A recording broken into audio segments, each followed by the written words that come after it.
Hello, everyone, and welcome to Talk Nerdy. Today is Monday, January 22nd, 2024, and I'm the host of the show, Cara Santa Maria.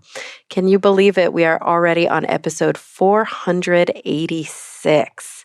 And you know, I could not do this without you. The only reason we've gotten this far is because you guys support the show each and every week. That's the model. Talk Nerdy will always be 100% free to download as long as I have the bandwidth to keep making this show. And the way that I pay for it is through, of course, ad sales. But very often we don't have ads because ads have been super, super slow for about the last year or so. So we're even more heavily relying on listener support from individuals just like you. I use the Patreon platform. If you visit patreon.com/talknerdy, you can learn more about how you can pledge your support on an episodic basis. This week's top patrons include Daniel Lang, David J.E. Smith, Mary Neva, Brian Holden, David Compton, Gabrielle F. Jaramillo, Joe Wilkinson, Pasquale Gelati, and Ulrika Hagman. Thank you all so, so much from the bottom of my heart. All right, let's dive into this week's episode. So this week I had the opportunity to sit down with Manjula Martin. She was the co-author with her father, actually, of a book called Fruit Trees for Every Garden, which won the 2020 American Horticultural Society Book Award.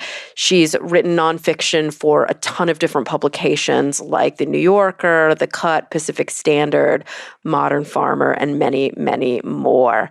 And she's got a new book right now. It's called The Last Fire Season, A Personal and Pyro-Natural History. So without any further ado, here she is, Manjula Martin. Well, Manjula, thank you so much for joining me today. Thanks. It's great to be here. So we are going to be talking about your new book, The Last Fire Season, A Personal and Pyro-Natural History. But before we dive into the content of the book itself, I think it's important to talk a little bit about you, about who you are, about how you came to this topic, because they're so sort of inextricably linked. This is a slightly different, I'd say, I don't want to say it's a different subject, but maybe a different take than we usually cover on Talk Nerdy, which has historically been a science show. But it's also, I think, a show that has a lot of attempts to access the humanity and the kind of interpersonal experiences, both of individuals in the sciences and of individuals who, I guess, touch the sciences in different ways. And I feel like your book is a perfect blend of such things. Thank you. Yeah. When they invited me, I was like, I'm not a scientist. But I listened to the podcast. I was like, oh yeah, that makes sense. Yeah. So it's And nice to be here. Yeah. Oh, good. I'm glad. You are a writer, though, and you've been a writer for some time. Yes? Yes. So I'm an expert at that. I have had kind of like a storied career. I've worked in a lot of different genres. It's my joke that I want to publish a book in each genre, each section of the bookstore eventually. Oh, I love that. Which I love too, but apparently the publishers don't. So I mean, I have always written. I've always been a creative person. I started writing, I guess, professionally in the 1990s in New York when I was a dirtbag college dropout. And I got a receptionist job at a magazine through nepotism. And the editor of the magazine, who was also a distant cousin of mine, figured out that I could write and sort of took me under his wing. But I didn't immediately sort of become a journalist or an author. I sort of had very roundabout ways of coming back to writing. So this is my first book that is what I say, all me. This is my first book that's all me. I've had two previous books. The first was an anthology that I edited, and that one was called Scratch, Writers, Money, and the Art of Making a Living. And it was a collection of essays and interviews with prominent authors about sort of that tricky relationship between being a creative person and also being a person who needs to make a living. um, and that actually project came out of like a sort of an activism thing I was doing that was a Tumblr at the time. Um, called Who Pays Writers, where I would ask people, it was like a salary transparency project. So I would ask people to tell me how much money they'd been paid to write for different publications, and I would post it online anonymously for them. Um, so that was, yeah, it was interesting. And it was, started a lot of really cool conversations. I had not expected it to be as popular as it was. In my mind, I was a novelist and I was working on a novel. um, but I also really loved that project. So when the opportunity to do a book came, I said yes, of course. Um, and then my next book took another turn. My next book was a gardening book, a how-to gardening book, which is a little bit closer to this current book, I guess. Um, my dad is a gardening teacher, I guess I would say. He manages a program at the university at UC Santa Cruz that is like a working apprenticeship program in organic farming and gardening. So in certain circles, he's very, very famous, although he's not actually famous. But if you talk to sort of like a garden sustainability person, they're like, "Oh my God, your dad is a rock star," um, which I think is very funny. But he had always wanted to write a book, and he has just immense stores of knowledge. And he's also a pretty good writer, and is largely responsible for my love of literature. So we co-wrote a gardening book together. Essentially, he kind of wrote it, and then I kind of edited and rewrote parts of it. And that was called Fruit Trees for Every Gardening. And it is what it says. It's about how to grow fruit trees.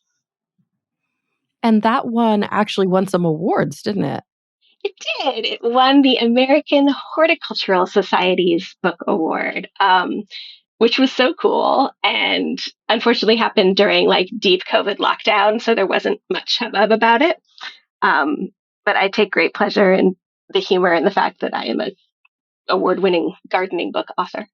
Which is Yeah, and I mean, that sort of does put you it's funny because obviously that's, I get your book across my desk, I'm looking at your bio, and so it's like, yeah, that makes sense for the show, but I love that though, because I think that what happens sometimes is that we become quite siloed and we, especially when we're focused, like you mentioned before, on like one section of the bookstore, one genre, um, there's so much sort of interdisciplinary or kind of cross perspective writing and just so many people out there who are more than one thing, and I like to be able to to focus on that, but I think sometimes we're not lucky enough to do that because we just get pitched like, oh, I just get pitched science books all the time.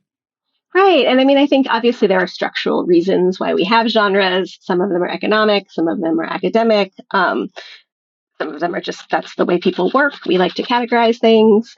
But I do feel like, I think increasingly, especially as it feels like what I'll call the discourse, I guess, like the sort of public dialogue, whether it's intellectual or on social media or pop culture, feels like it's increasingly approaching this like binary reductive place where it's like you're for or against and it's yes or it's no. So I think my reaction to sensing that in the culture is to just like lean in hard to ambiguity. Ambiguity is my Yeah. thing. I love it. I thrive in it.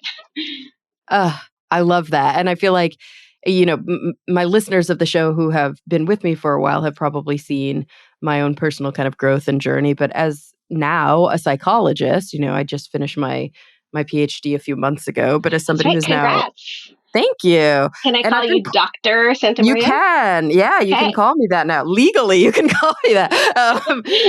But yeah, as somebody who's been practicing, I've been doing psychotherapy for years now, but now that I am kind of, have the official title and the paper and everything to back it up, one of the things that I've long grappled with on this show is this idea of sort of taxonomy and categories and the discomfort that human beings often feel in the gray area, in ambiguity, in the vagueness.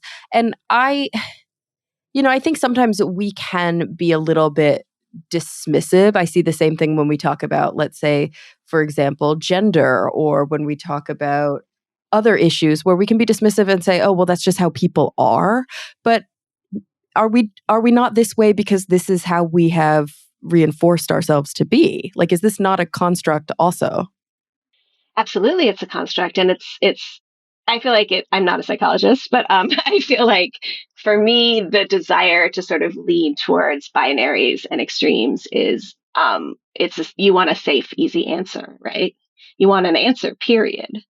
And unfortunately, our world is not one full of easy answers. And that's something that I was really working with those kinds of ideas in this book, is like figuring out sort of, we're in a situation with climate change and in many areas, including where I live with wildfires, where like there are no easy answers. And there is, in fact, not a clear solution, and it's certainly not a immediately achievable solution. And what does it mean for us as people, as like everyday people who aren't fire scientists, like to experience that? Yeah. Yeah. And I mean that kind of takes us to the topic of your book. So I'd love to, before we get into like what you actually wrote about, I'd love to hear a little bit about your process of how you came to decide that this is what you would write about. Yeah, it was not. It was a fast. It was something that came up quickly in my life and my work. It was not something that I had planned for. Um, Essentially, I moved from San Francisco to the Redwoods in Sonoma County, which is north of San Francisco, in 2017, and had experienced some really bad fire seasons that year, and then years after that, evacuated a lot. And then when the fire season of 2020 came around, which at the time I think was the worst fire season on record, I think it was surpassed quickly. Um, but that fire season kind of started with a bang, literally, because we had all these lightning storms that led to like hundreds and hundreds and hundreds of wildfires all around the West. And so it was very much a feeling of literally being surrounded by fire. And fire came very close to my house. I evacuated. I was living the events that are in the book around, I think it was October of that year. So I would say about halfway through that fire season, which continued to be bad. There continued to be like horrible big new fires everywhere in the West. I had an idea. I was like, I think I want to write about this. And I'm not sure what it would be. So I have a newsletter that I send out to folks who sign up for it, just who follow my work. And I sent out a newsletter that was basically just like the story of my evacuation. Um, and it was maybe 1,000 words. I don't know, something very short. And there was, I think the first sentence of that newsletter is the first sentence of the book. Um, or it's some version of it. I can't remember exactly. Um, and yeah, I sent out the newsletter, and mostly most of the responses I got were like, "I'm so glad you're okay," or "Are you home now?" And sort of more practical life messages. But I felt like I had just sort of hit on something with it. I was like, I don't know why or what it is, but like I'm gonna just to file this away, um, to come back to later. And so at that time, I started actually just like an email thread of me replying to myself um, when I would have a thought or a note about the situation that I was living. And Um, so when did you first start talking about it? Was it in the midst of it or was it soon after? I mean, granted, this is yeah, like this wasn't no as the newsletter and this email thread because this was, it's not something that just happened. It wasn't like fires one season and then done. Like this was an ongoing kind of saga. yes, absolutely. And 2020 was not the first time that became like a very big part of my life. But something about that year it was so extreme, the scenario that we were in the West, with fire and smoke and, the day the sky turned red and all of that, that it was clear that this was a turning point of some point of some type. And for me, the turning point was, it wasn't my first experience with fire, talking about it, thinking about writing about it even, but it was the first like moment that I knew that this wasn't going away. This was going to be a major part of my existence for the rest of my Yeah. life. Yeah. And And it in was many ways, that's just me as like a privileged white girl living on a coast, like realizing that I too am subject to climate change. right, because we are so buffered from it in so many other ways that we are sort of many of us are either coming to that realization, have recently come to that realization, or still haven't yet come to that realization because we have the as you said, like the privileges of like air conditioning and, Dyson air filters and like all of the things that have helped us stay separate from I guess, the torment that nature is going through. Whereas in other parts of the world, there are climate refugees. There are people who have lost their homes, who have lost their livelihoods due to these changes. Yeah, and I mean we have that happen here, but so far it has only affected sort of certain people. And if you're not one of those people, you still have the comfort of being like, oh, that's something that's going to happen in the future. Climate change, it will happen. Right, You right. know, And of course, 2020 also brought with it, this was sort of like you said, an inflection point for you. It wasn't the first, it clearly wasn't the last, but it was a sort of moment that you realized that this was the new reality.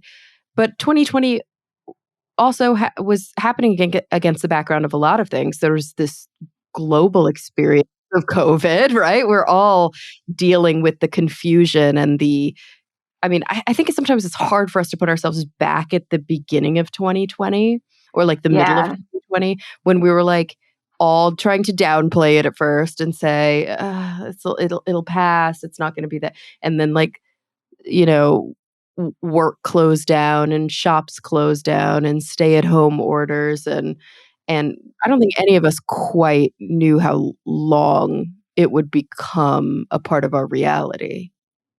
yeah, and I mean I think for me and for a lot of people, a big part of that was kind of the creeping realization or not so creeping realization that like there's no plan and no one's going to take care of you. Like the systemic failures around COVID were very clear and very large and honestly somewhat shocking. Even though I'm like a cynical person who has always been like, oh yeah, whatever, the government, they don't know what they're doing. But like, you know, the world collectively failed to meet this challenge in a variety of ways. Um, and that's a really intense feeling to feel. And so to feel that on top of like this other larger systemic failure of literally the earth that we live on changing in a way that is inhospitable to us. So for me, that, yeah, 2020 was also like, it was a time that it was very easy to feel the connection between like the little everyday systems in my life and the larger systems that were failing all around me.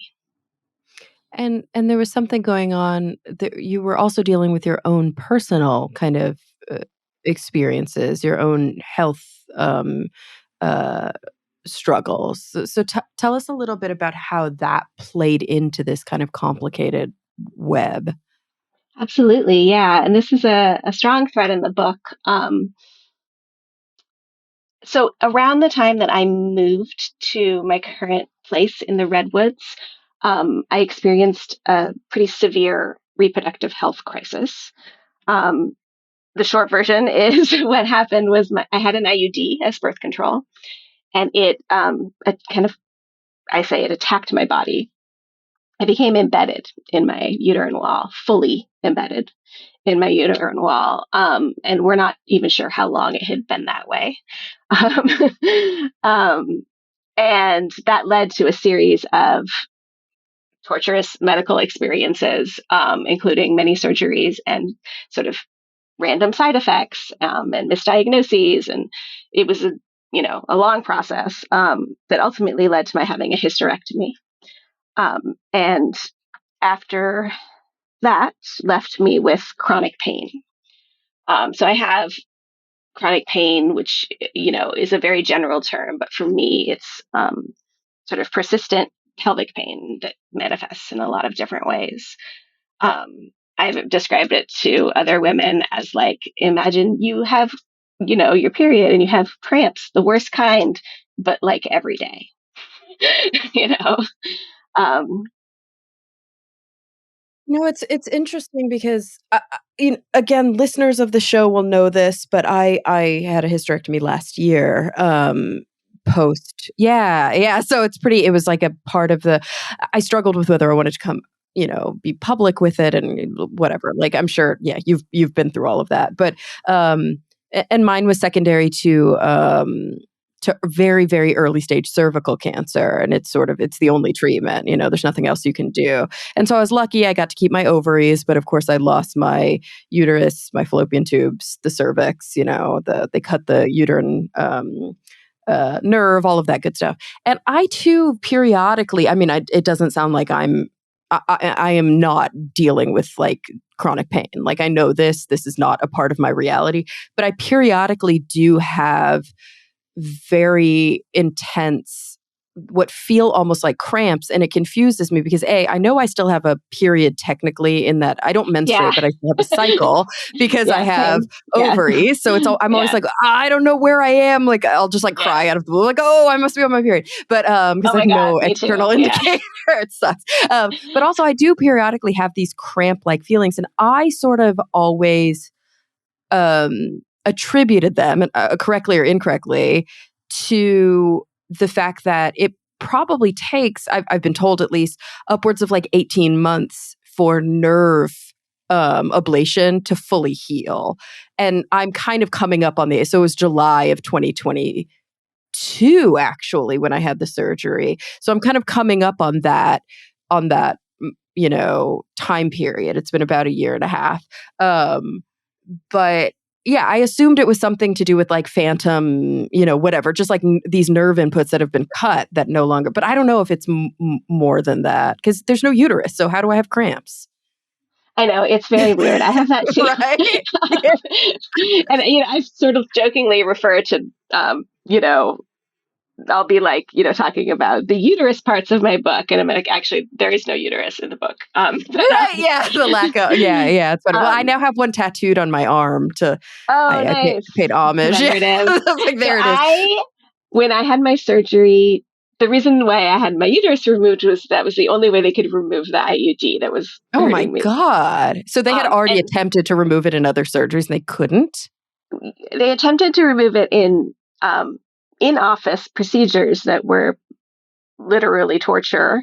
Um, and then that then led to a secondary infection, which I then had to have all kinds of horrible surgeries and like devices. Like it's in the book a bit, but it's And so it was those were all a attempts to twisted try chain. and obviously quell the infection, but to save the uterus, I'm assuming, before It's there was a interesting. realization. When this first happened to me, I immediately, because I was about 40, and I was a person who didn't plan to have kids. Same. Yeah. I Hence, was 38. hence Same the birth thing. I was like, control.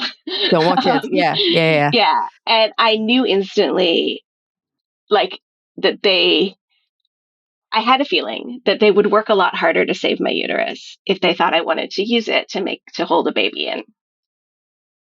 Um, so I actually lied for the first couple of weeks of this Interesting. experience Yeah. and was like, because they ask at some point, they're like, "Are you planning on, pursuing fertility?" And I was like, "Oh yeah, we want to do it. We haven't really like gotten it together yet." And then at some Hmm. point, as things got deeper and more gnarly, and I saw more and more healthcare practitioners, I realized that like that wasn't going to hold up.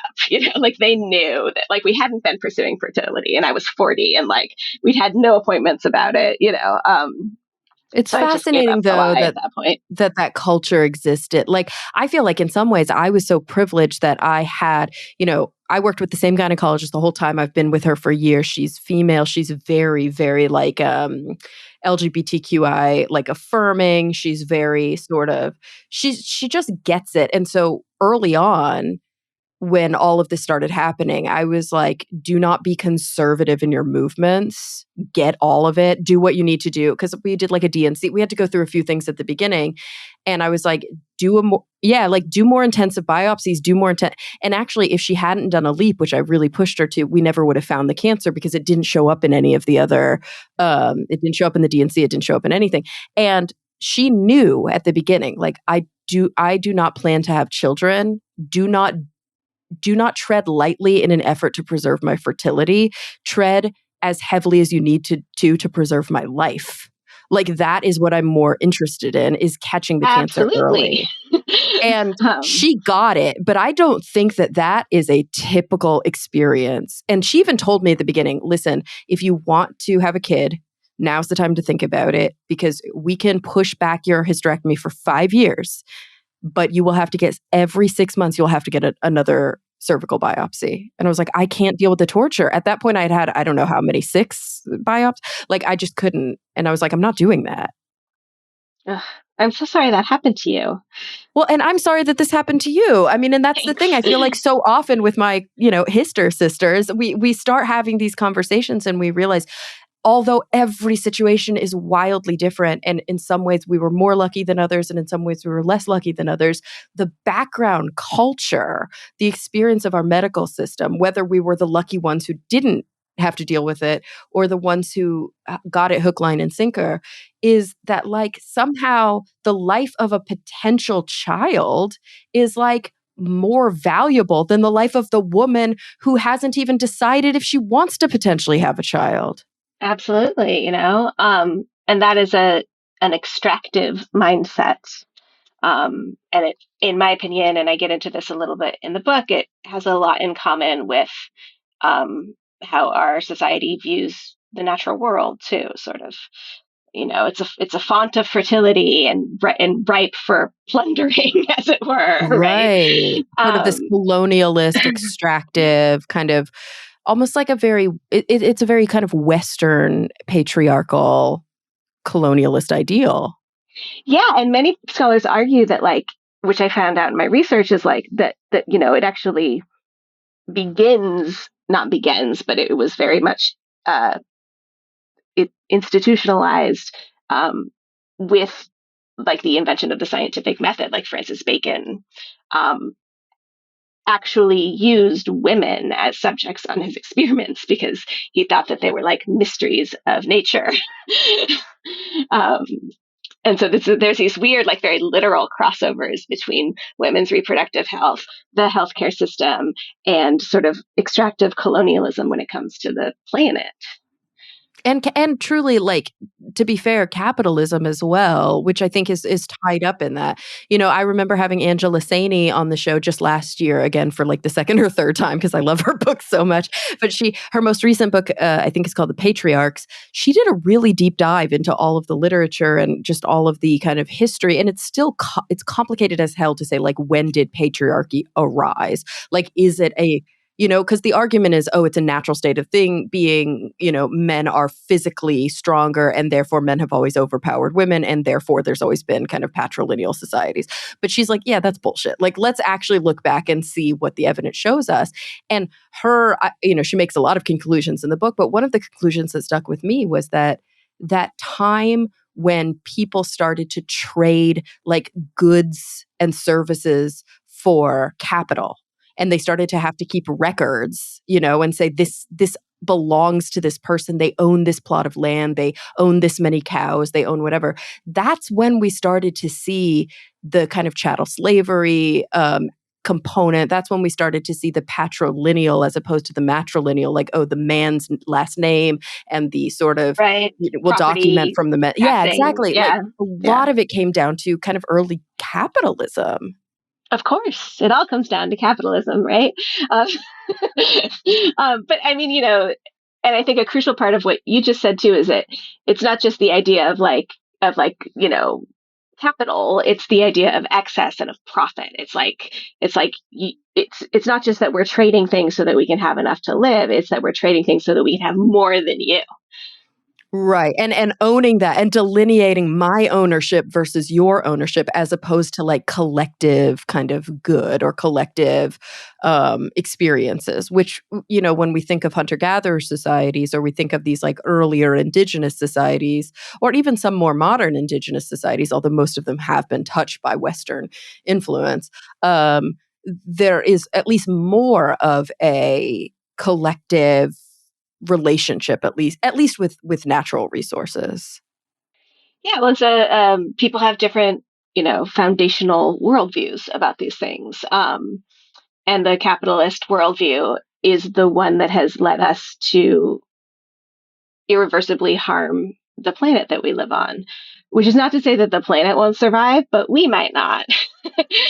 um, and yeah, so I think, I had all of these things sort of like swimming around in my head and literally in my body. And after the sort of thrust of the crisis of my health crisis, I was, at home in the woods. I was planting a flower garden, mostly roses. Um, and I found that being out in the garden was the only place that I felt good. Um, and not even because like physically I felt good, because often gardening was very painful. But I felt good. I think a lot of it was the beauty, like just being around beauty is incredibly, healing. Um, and I didn't know why it felt good, but it felt good. And I began to sort of realize that that work, like the garden was sort of this location that was bringing together my physical body and you know, all of the harms that had come to my body, largely due to larger systemic failures, um, into this ecosystem that was also experiencing all these harms due to largely systemic failures. So the garden was like the very literal direct connection between my health crisis and what I was going through during the wildfire crisis. And that was what sort of started coming together for me when I started working on the book. And so I'm interested, the sort of relationship between your health crisis, between this contemplation about sort of climate change and where we got to where we are and where we're going, and the experience of being in the garden and being close to your food and being close to sort of the natural world, I guess we could say. It, it sort of makes sense, but I'm curious, how did that also play into, or how did that relate then to the background of the fact that literally like the sky was on fire? Like being outside was painful during some of these fires. Like there was literal ash places. And I mean, I remember hiking in Yosemite probably in 2020 or 2021 and wearing my N95 on the freaking mountain because the smoke was so thick we couldn't breathe. And ironically, that was the time where like we were told to be wearing cloth masks for COVID. Right. And Luckily, like half my friends were those of us, doctors. So exactly. And those of us who live in places where there are fires already knew, like, we already had N95 masks because of right, smoke. exactly. Yeah. So there are a bunch of scenes in the book where I'm like wearing my cloth mask and my N95 mask, which I've Yeah. since learned is not a good idea. But Well, at least in the other way around, maybe. Like, yeah, make sure you have the good seal, but yeah. exactly. Um, and Yeah, now that I've was I've lost track talking about masks. no, What were we I know, talking I about? know. Just Uh, like what was it like for you in the garden when when you couldn't breathe? You know what I mean? Like when you oh were yeah, experiencing that sort of harsh I mean it was reality of yeah. outside being more dangerous almost than being inside. Yeah, and it was. I mean, like I having the outdoors be a place where I saw as a refuge, and as solace, becoming absolutely the opposite of that. In my experience, it was devastating, and it was like, okay, what now? So now what do you do, right? Um, and I think for me, I wanted to learn more about it. I wanted to understand more why the things that were happening. And so that led me to learning more about the history of wildfire in California and specifically on the land where I live, um, which is Pomo and Coast Miwok land. Um, and sort of that tying into the history of sort of what I call extractive uh, attitudes about the natural world, um, which have obviously led to climate change, which is linked to the wildfires. So that was really it was almost an act of desperation of being like, okay, I got to figure this out because like this is not sustainable. This is not a sustainable way to live. Like literally ash in the garden and heat waves so that my roses like literally burn, like they're crispy, the petals. Um, and obviously my little flower garden is, if I can't have it, it's fine. Like it's not a subsistence garden. But in many ways for me, it was emotionally and spiritually a subsistence garden.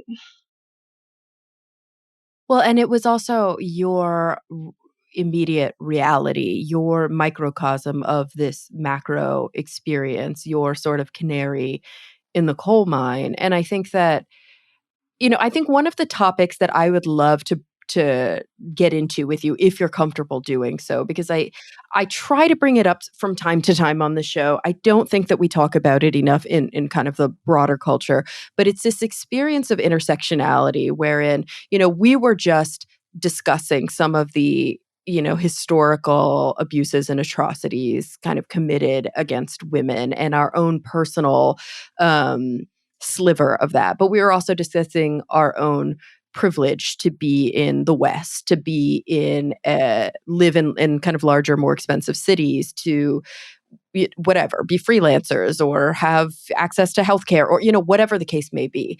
And so one of the things that I grapple with being somebody with something above public platform, being a Latina woman, but also a white woman who is, cis and who is bisexual and who's, all these different things, is that I want to grapple with this idea of extractive, capitalistic Western practices. And I want to grapple with the sort of indigenous knowledge and the important lessons that we can learn from cultures uh, that we have lessons to learn from. But I also don't want to fall into the noble savage trap, and I don't want to fall into the sort of like etic versus emic, like, okay, I'm not like some anthropologist who's going and observing and then taking back all the good stuff and leaving all the bad stuff. Like, and it makes some people, I think it worries some people enough that they're like, I can't go there because that's not my place.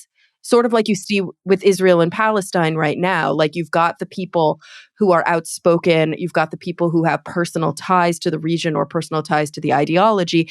And then you have a lot of people who are like, I don't have a dog in this fight except that I think that human rights matter and that people shouldn't have genocide committed against them. Right. Yeah.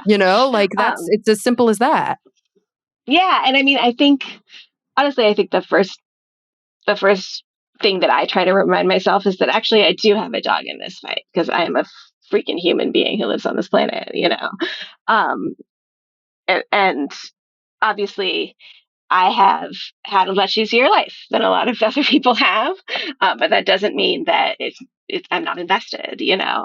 Um, yeah, this was something that I really sort of had to confront when I was writing the book because, as it turns out, one of the primary reasons we're having the wildfire crisis in the West is that 150 years ago, when California was colonized and the federal, local, civic, everyone basically participated in a genocide against the indigenous people who were living here at the time and had been for 10,000 years or more.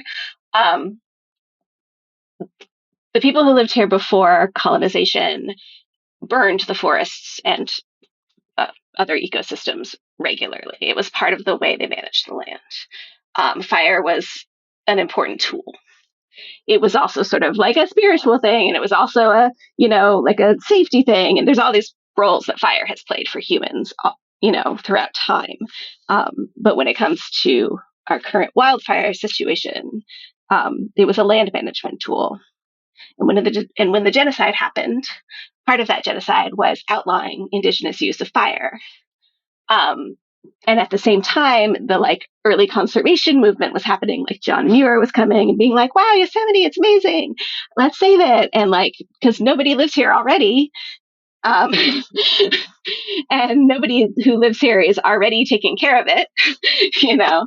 Um, and so all of those forces mingled and ended up with 150 years of forestry management practices that rely on what they call total fire exclusion, which is no fire.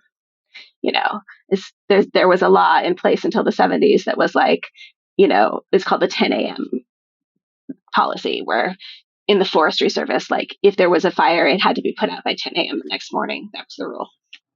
Oh, When in fact, interesting. So fire there is were good no for prescribed ecosystems. burns at all at that time. There have been prescribed burns, and the history is a little bit swirly around that. And also, private landowners have still been burning. Um, folks who aren't indigenous have had the privilege of being able to burn a pile on their land and no one's going to arrest them. Um, but um, at a large scale, the kind of scale that would have been needed to maintain the health of the landscape here, fire was not happening. Um, there are other factors that have come into this, like the fact that more people live in so-called wildland areas. Buildings are brushing up against unpopulated areas a lot more than they were 100 years ago or whatever. There's more of us. And then, extreme weather is the other factor, which is from climate change. But, once I started realizing that it really gets into the indigenous history of this place.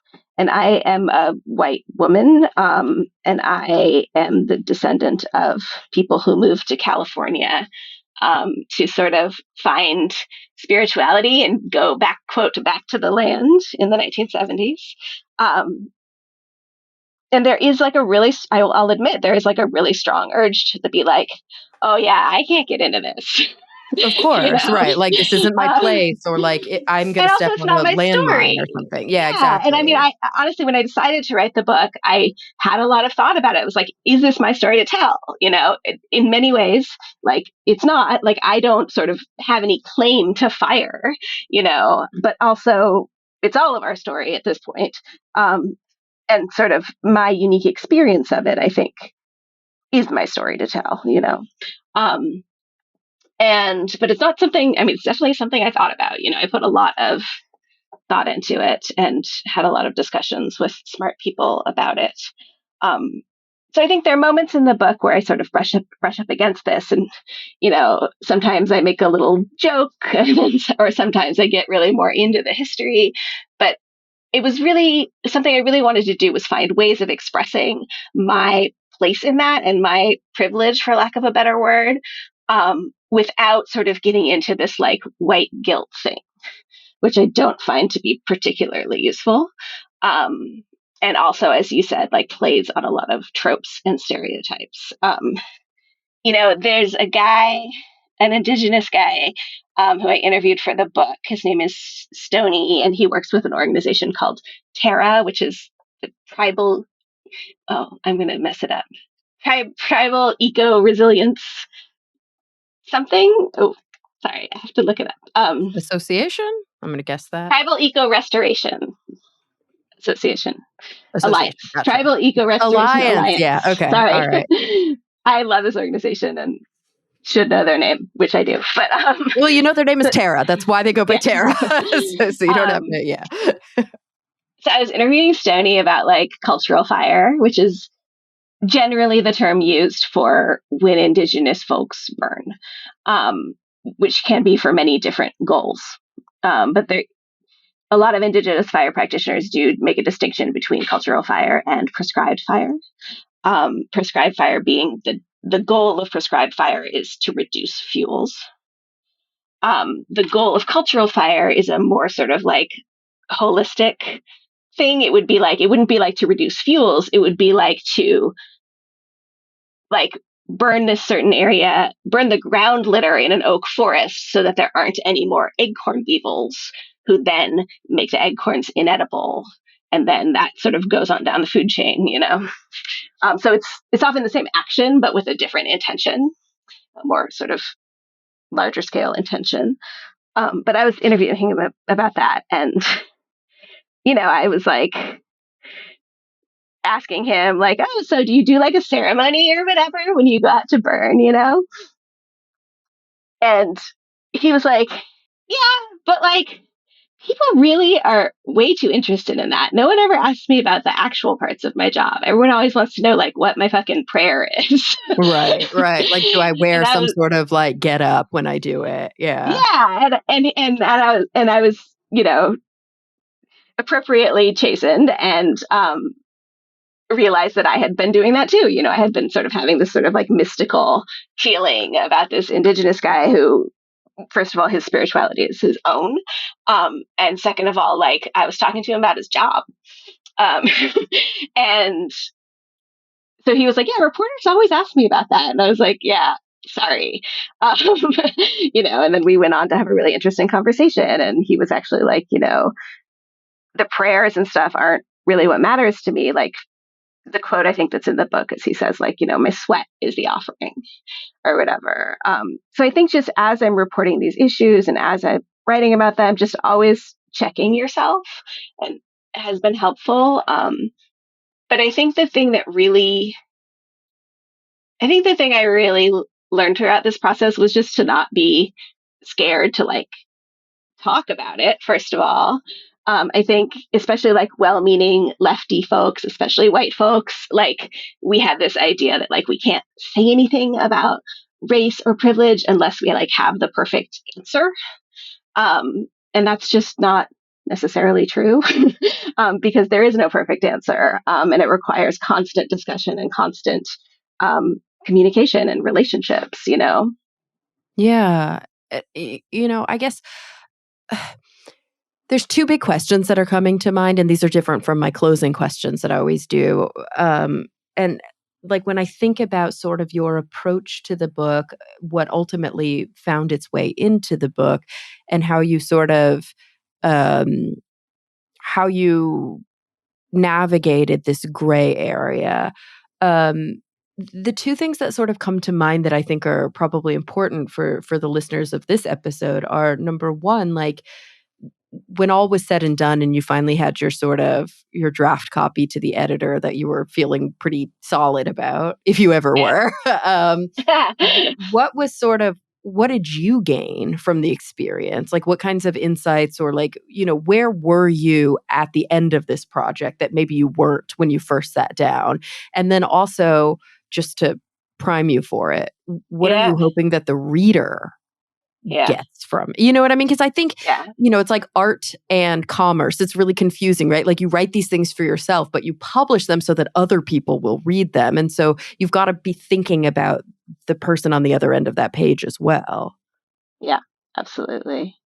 Um, those are great questions. I think so. To take the first one, like when I finished the draft that I thought was maybe possibly a book shape, um, Yeah. um, uh, what did I feel like I'd gotten or learned or experienced Yeah. Or from sort of it? like, yeah, from the beginning to the end, were you a different person? Were your insights changed? Yes and no. I mean, I think the main thing for me that was a surprise about writing this book was that my feelings about fire changed. I'm afraid of fire, you know. Obviously, I live in a place where wildfires come. That's scary. Fire itself is also just kind of scary, right? It can kill you. Um, the experience of like learning about fire, learning about the history of fire, learning about the history of indigenous fire, learning about sort of prescribed burns and going to actually experience and see some prescribed burns um, absolutely changed my feelings about fire. I'm less, the more I learn about it, the more I literally like see it and interact with it, the less afraid I am. How very existential. I guess. I feel like that applies to so many things psychologically, right? Like the more exposed we are and the less it's sort of hiding in the shadows, and the more we bring it out Yeah. into the light, the more comfortable we become with these like kind of scary or taboo or dangerous concepts Yeah, or and part of that is experiences. just like exposure therapy, and part of it is Yeah. demystifying, But Mhm. in the case of fire, it's actually interesting because the more I sought to learn about it, the more mystical it became in a way. Like, technically, fire is not a thing; it's a reaction, like scientifically. And I talk to a lot of people throughout the book who work with fire, who very much believe that fire is alive and is like a living presence in our planet. Interesting. Almost like And viruses or something where they might not yeah, technically be alive, it's a but they like lot. have a lot Yeah, of the trappings of life. Yeah. it's a lot like a virus. Yeah, Yeah. interestingly. And I think I kind of agreed with them by the end of it. I really didn't at the beginning. I was like, sure, yeah, that's great. That's pretty. Fire's alive. You know. Yeah, you're like great um, metaphor. Yeah. yeah, love the metaphor. And that's something, I played with a lot in the book of these kinds of metaphors. I also get into a lot of metaphors of like fertility around sort of my hysterectomy and ideas about sort of nature and fertility. Because I really was interested in like what happens if you uncouple like the natural world from this idea of like fertility, of like Eden, of like reproduction, um, and um, I love that. I think it's really messy and a little bit like dark, and it's very interesting to me. Like, what if the point of fighting climate change isn't actually to save people? Right, Like, right. Yeah. Yeah, because then you get to grapple with these massive and complicated topics like population and overpopulation and like you were talking about before, kind of extractive practices and what is carrying capacity and what is, all these different things. Because yeah, we and know these we different know that the planet will essentialisms, survive us. Yes, yes, Like, yes, yes. planet's going to be fine. It'll look different. It'll be different, but it'll be fine. Um, Eventually. I mean, But, like eventually, yeah. yeah, like, we're putting it through the ringer, like, it's gonna have to work, to recover. Yeah, and I And there think a are lot of the discussion around climate change has a lot to do with like having hope and what doing it for our grandkids and like that sort of stuff. And honestly, I'm kind of tired of that also, rhetoric. clearly it doesn't work because the very people who believe those things the most, generationally are the people who have done the most damage. Or rather Like, failed to stop the doing of the that damage. too. Yeah, exactly. Yeah, totally. Um, Yeah. And so I was kind of playing throughout the book with these ideas of like what if it's not about hope? Like what if it is this sort of pain that is the answer of how to live through this, which obviously there are obvious allegories with my body. Um, but more than that, just sort of like, I guess for me, it was a little bit of a journey in like accepting and like trusting, I guess what I would call the darker parts of me. In terms of like, okay, so I don't have a lot of hope. Like, what do I have? And how can we work with that? And like, I'm a person who experiences a lot of pain and like that super sucks, but like what does that teach me and what kind of skills does that give me, you know? yeah. Yeah. Yeah, sort of very,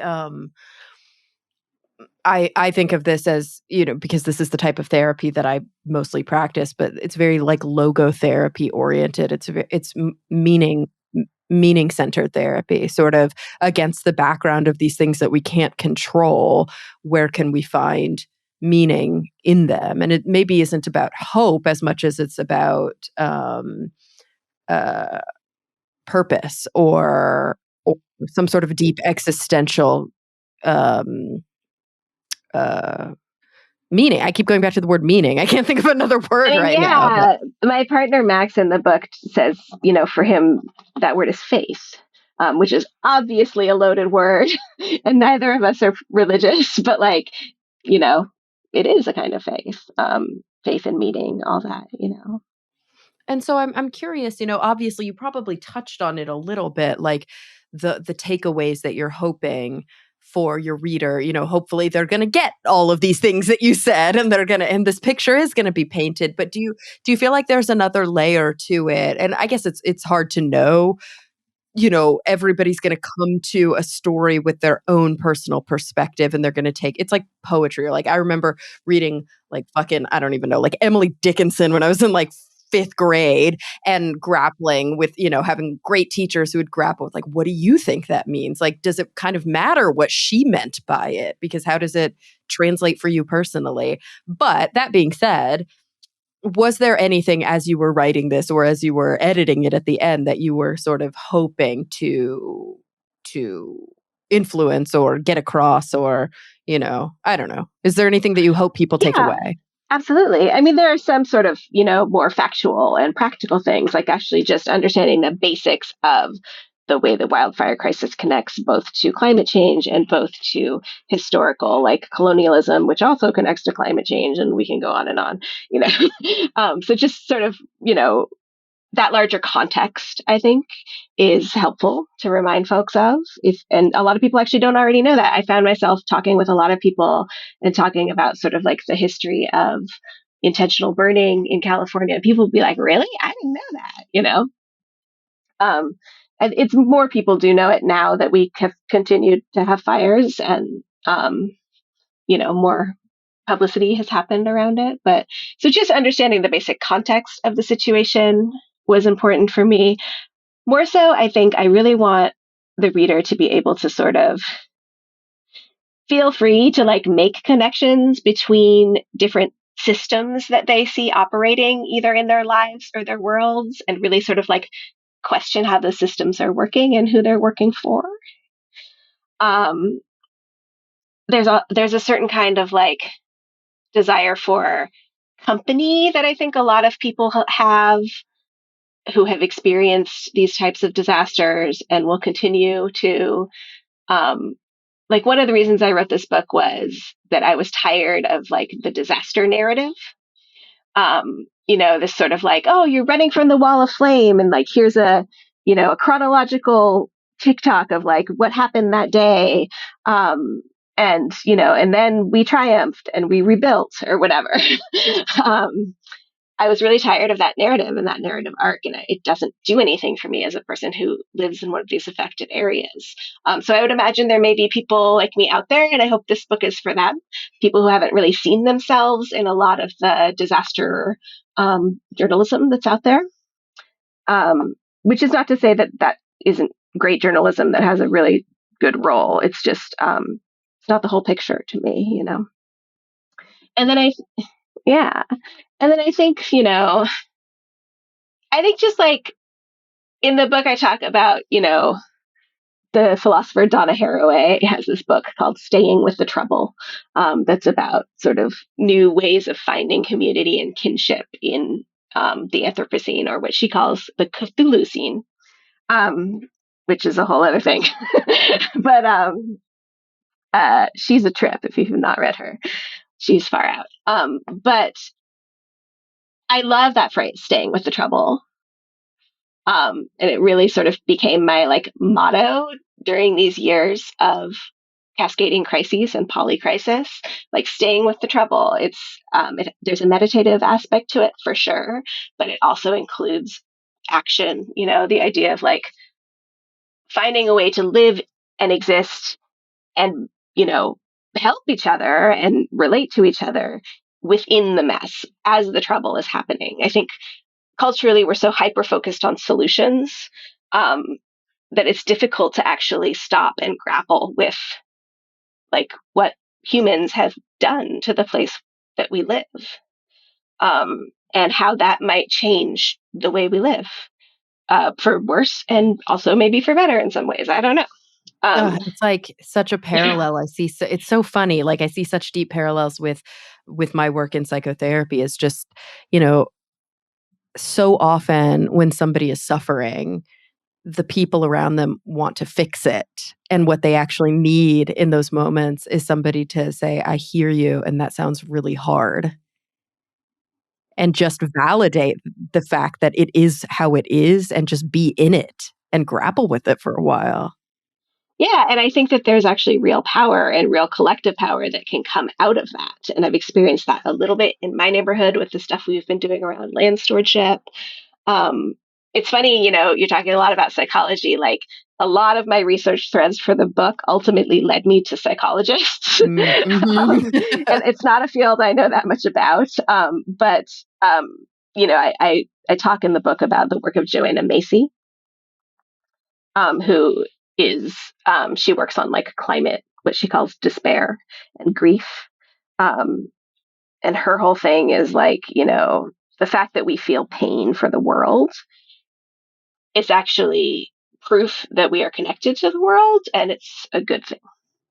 Right. The fact that we can feel empathy for this, what we think of as in quote inanimate object, when it's not inanimate at all. It's living and breathing and larger than Yeah. us. And when it comes to like what we call the natural world, which is actually something we're a part of, by the way, like, Right. Yeah.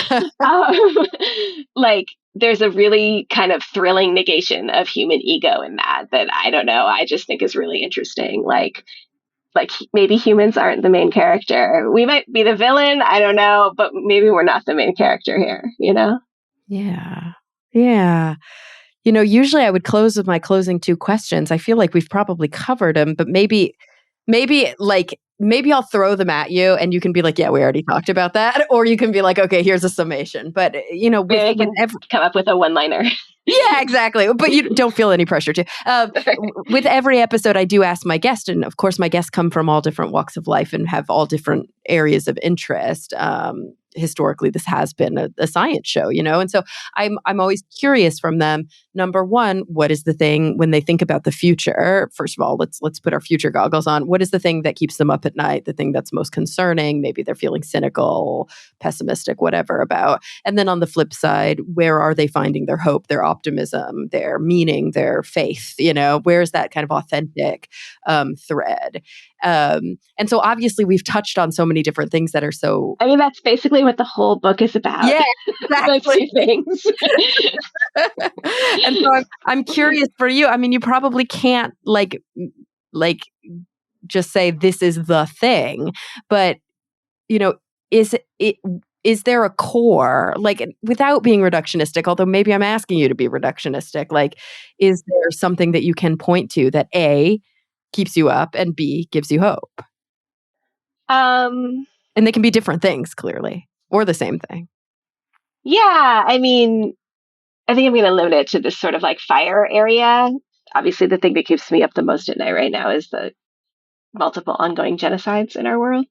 But um, with respect to sort of the topics that I'm working on specifically, just very literally, the thing that keeps me up at night when it's hot and when there's wind is that the land I live on is suffering and not being taken care of, and it might catch on fire any night.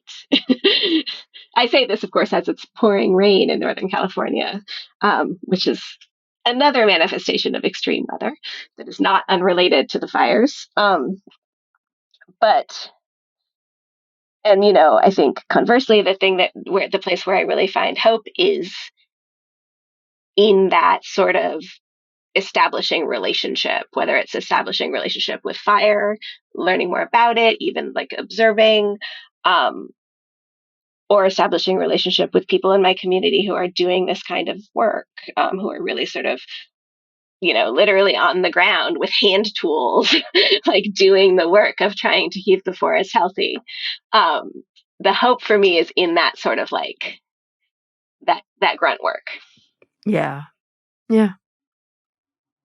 Yeah. I mean, I think that when we are despairing, the thing that can often pull us out of those depths is to see that everybody else, even if they are thinking in similar ways as us, they aren't in the pit. They are actively doing the work. And sometimes the work is overwhelming and sometimes it's hard and sometimes we need to despair for a little while, but it can be very dark in that hole if everybody around you is also despairing. And so when we see people saying, "Okay, this is what we got to do. This is the way forward." it can be quite motivating and empowering, I think. And Yeah. And I think the people who are often doing those kinds of work are some of the most marginalized people. And that's not a coincidence. um, right. and not to be like too mystical about it, but more people should follow their lead. Right. Yeah.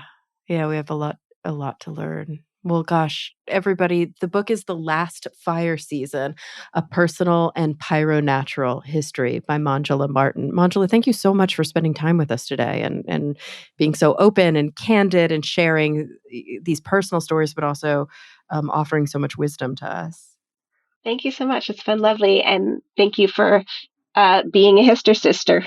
100%. And to all you Hister sisters out there, we're part of a cool club. I'm known it. We are legion. Yes, yes. Well, everyone, I want to thank you as well for coming back week after week. I'm really looking forward to the next time we all get together to talk movies.